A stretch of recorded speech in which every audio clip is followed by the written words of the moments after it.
Hi, everybody. This is Brian from Attendance Bias, and today we're going to have a flashback episode or a classic episode. The episode that is now what I consider a classic is the first mini episode ever of Attendance Bias. For those of you who haven't been listening since the beginning, before every episode was an interview with a guest, I would have a short episode, usually about 15 minutes, where I would explain a little bit about a jam or a show that I attended that meant something personally to me. And this is the first one that I thought of when I came up with that idea. The flashback episode, or this mini episode, is of August 4th, 2015 in Nashville, and specifically the jam from the Weekapaug Groove. This episode was brought up to me recently during an interview I conducted with AJ Masco. His recent episode was about July 15th, 2000 at Polaris, and when AJ brought it up, I realized I hadn't listened to this episode in nearly 2 years since it aired. The compliment and the idea of it being brought up when AJ suggested it, it brought me back not only to this time in my life in the summer of 2015, but also to the very beginning of this podcast in 2020.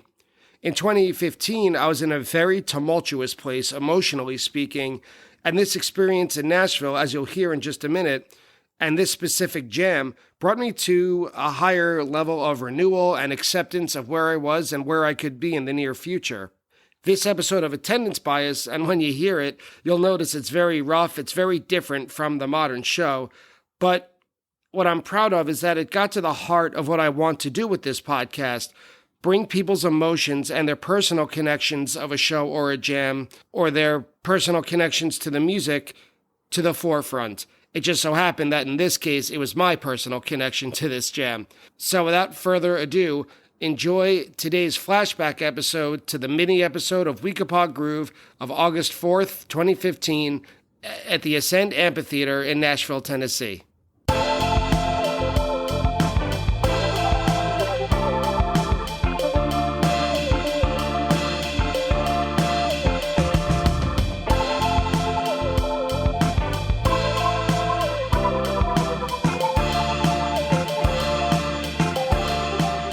Hi, everybody.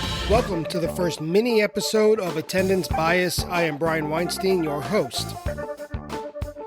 These mini episodes will feature a breakdown of a single song or jam from a show that I've attended. I'll pick a song or jam for pretty much any given reason. Either it was the highlight of the show, or it meant something special or personal to me, or it was the first time I caught a song that I was chasing for a long time. Who knows? And these mini episodes will be posted on a bi-weekly basis in between the full episodes of Attendance Bias, when a guest and I will go over a full show. Today's mini episode of Attendance Bias will focus on Weekapaug Groove from August 4th, 2015 at the Ascend Amphitheater in Nashville, Tennessee. I chose this song because not only does it contain an outstanding dark jam, but the Nashville show was extremely meaningful to me and helped me. It helped me close the door on a major chapter in my life and to turn the page to begin a new one. In the early days of March 2015, my marriage ended. It would not be a stretch to say that my mind, my emotions, and my stability as a whole were rocked to their very core. And as I was reeling, Phish announced their summer tour on March 18th of that year. When I saw the dates, especially the run up the Northeast Corridor toward the end of the tour, I knew exactly what I had to do. My ex-wife and I did not have too many assets to address, but among them were a joint savings account and a large stack of credit card rewards points.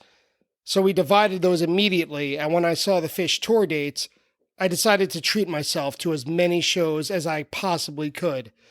Now, looking at the end of the tour itinerary, The Man, Merriweather Post, and Magnaball were absolutely no-brainers.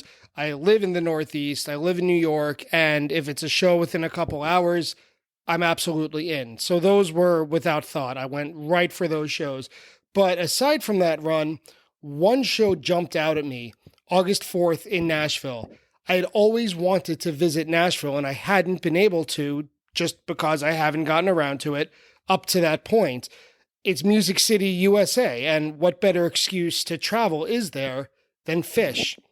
And although I knew friends who would be at the show, For the most part, I was on my own. I was traveling by myself, I was staying in the hotel by myself, and I was going around the city by myself. So it wouldn't be pretty much until the day of the show where I would meet up with someone who I knew. And so after a day of doing all the tourist things and sightseeing, I went to Hattie B's for hot chicken. I went to the Country Music Hall of Fame. I toured the Ryman Auditorium, the Johnny Cash Museum, all the stuff that a first-timer in Nashville would do. I was just wandering around town and I walked right by the Ascend Amphitheater, and I was absolutely shocked. This place was so small. It was brand new at that point. I actually think that Phish was the second band ever to play there.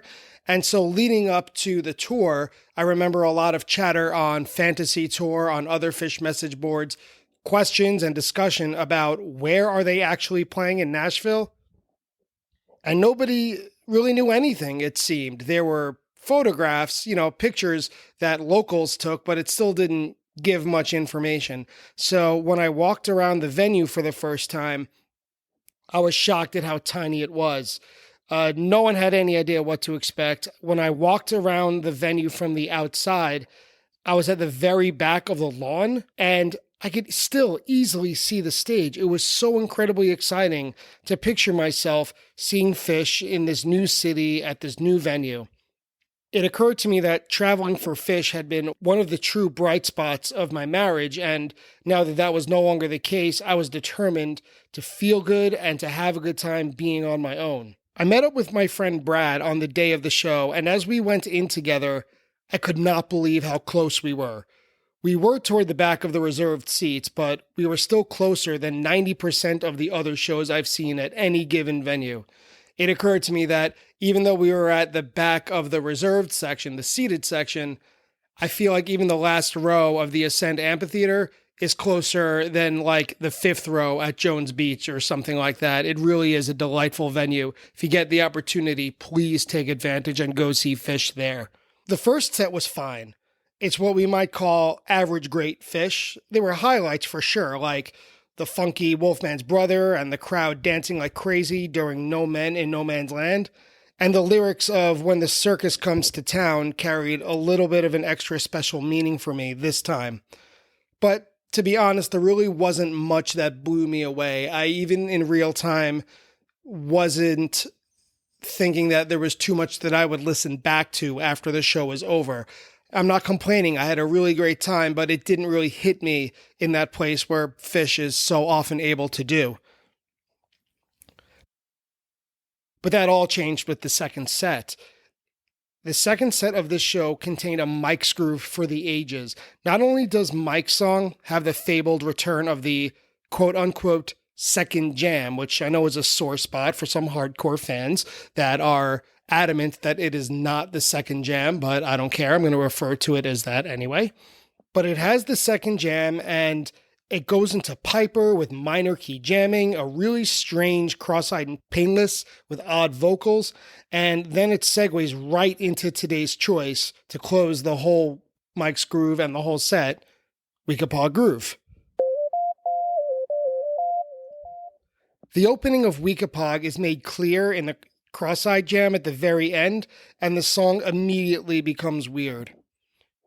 At about 1 minute in, it slows down to almost half speed.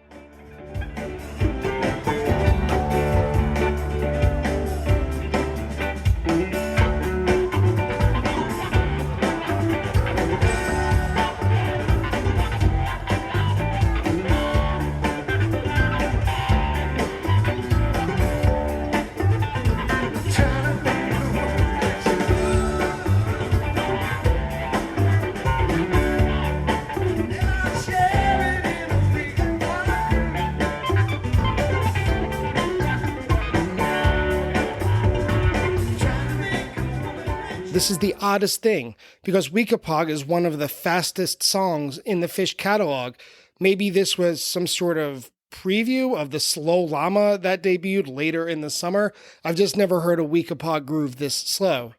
And then throughout the rest of the song, the band keeps the slower tempo, maybe not at the very, very end, but for the large majority, they do. At about 2 minutes and 45 seconds, Trey comes in with some combo of plinko jamming and his Mutron pedal effect that he perfected, I'm guessing, for the Fare Thee Well shows earlier in the summer. It's this great combination that showcases a new, unique way that Trey was able to deliver this amazing summer.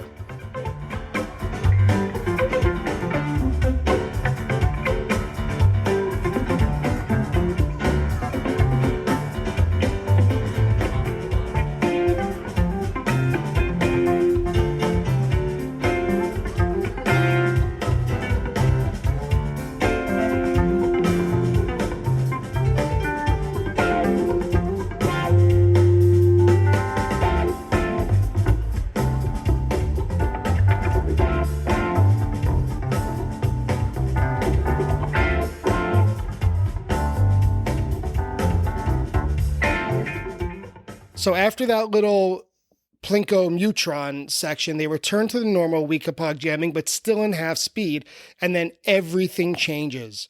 Just before the 5-minute mark, when Trey introduces a slow descending guitar riff that will form the backbone of the whole song from here on out.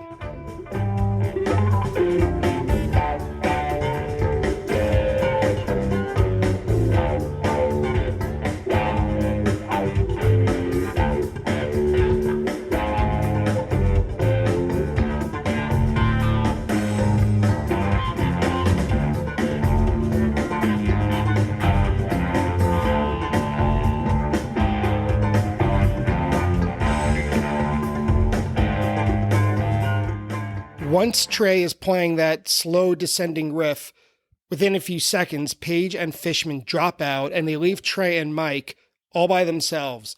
And Trey and Mike walk over to each other and play right off each other, all based on this weird descending riff. And this kind of reminded me at the time of what they did at Coventry during Harry Hood, when they walked together out onto the rocks in front of the stage and faced each other and played close up. The big difference, of course, is that this time everything connected and it stayed interesting and it stayed tight and together. It really perked up my ears. I remember standing up and holding myself up with my hands gripped on the seat in front of me. And my mouth was agape, my eyes were wide, my ears were completely locked in.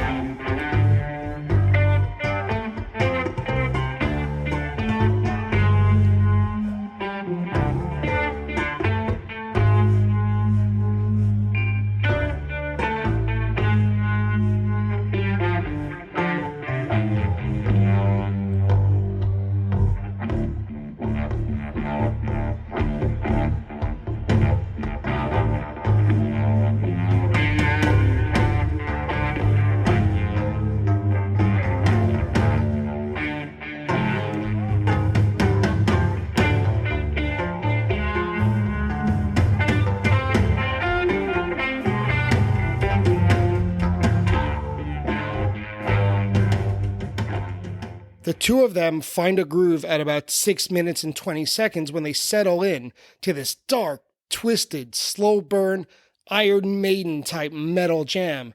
Fishman pushes his deepest floor tom while Page is, I think, on the clavinet. It's kind of what Fish would sound like if they played death metal. It actually reminds me of the Carini from December 30th, 2012, if that helps. And if you weren't at that show or you don't know the Carini of which I'm speaking, definitely make your way over to listen to that. That's December 30th, 2012, that Carini and this Weekapaug groove.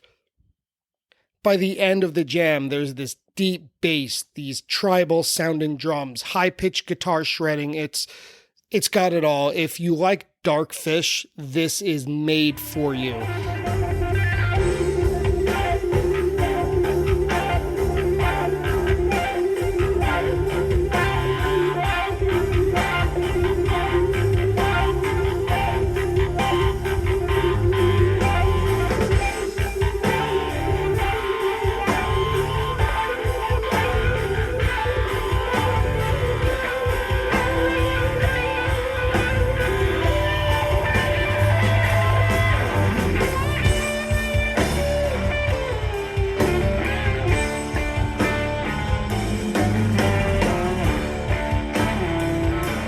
And then it eventually gets back to Weekapaug groove to close the set as if nothing happened.